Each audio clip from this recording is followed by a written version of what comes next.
தமிழக வெற்றிக் கழகத்தின் அடிப்படை தொண்டரின் அதிரடி முயற்சி. மாவட்ட செயலாளர் ராஜ்குமாரை வியக்க வைத்த தவைகா தொண்டன். தமிழக அரசியலில் தடம் பதித்து வரும் தமிழக வெற்றிக் கழகம் தற்போது கோவையில் நடைபெற்ற பைக் விழிப்புணர்வு மாரத்தான் பேரணி மூலம் ஒட்டுமொத்த கோவை மாவட்டத்தையும் திரும்பி பார்க்க வைத்துள்ளது. இந்த நிகழ்ச்சியை தவைகாவின் அடிப்படை தொண்டரான ஏஆர் ரீகன் என்பவர் முன்னெடுத்து மாபெரும் மாரத்தான் நிகழ்வாக மாற்றி காட்டியுள்ளார்.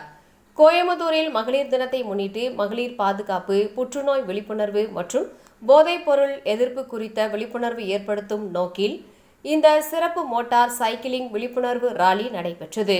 இந்த ராலியானது கோயம்புத்தூர் அரஸ்புரம் பகுதியில் உள்ள பரியல் மைதானத்தில் துவங்கியது. இதனை தவைகாவின் கோவை புறநகர் வடக்கு மாவட்ட செயலாளர் ராஜ்குமார் சிறப்பு விருந்தினராக கலந்து கொண்டு விழிப்புணர்வு ராலியை துவக்கி வைத்தார். இந்த ராலியானது அரஸ்புரத்தில் இருந்து துவங்கி அங்கிருந்து பெண்கள் பைக் ராலி மூலம் நகரில் விழிப்புணர்வு பரப்பி தொண்டாமுத்தூர் பகுதி வரை சுமார் 16 கிலோமீட்டர் வரை நிறைவு செய்தனர்.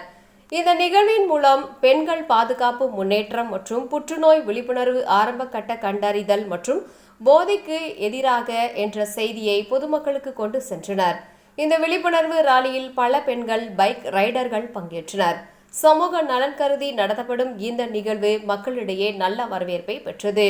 ஏஆர் ரீகன் அவர்கள் இந்தியாவில் உள்ள 4 2 மோட்டார் ஸ்போர்ட்ஸ் ரேஸ் டிராக்கில் பணிபுரிந்தவர் என்பதும் குறிப்பிடத்தக்கது. அப்துல் கலாம் உலக சாதனையாளர் பங்கு பெற்றுள்ளார். மோட்டார் ஸ்போர்ட்ஸில் அதிக அனுபவம் கொண்டவர். இந்த நிகழ்வின் வெற்றியில் பிரதிபலித்தது.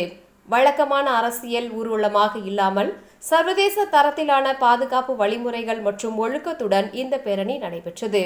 தவேகா தலைவர் தளபதி விஜய் அவர்களின் நற்பெயருக்கு மேலும் பெருமை சேர்க்கும் வகையில் கோவையில் ஒரு அமைதி புரட்சியை இந்த நிபுணர் ஏஆர் ரீகன் நிகழ்த்தி காட்டியுள்ளார் என்பது குறிப்பிடத்தக்கது.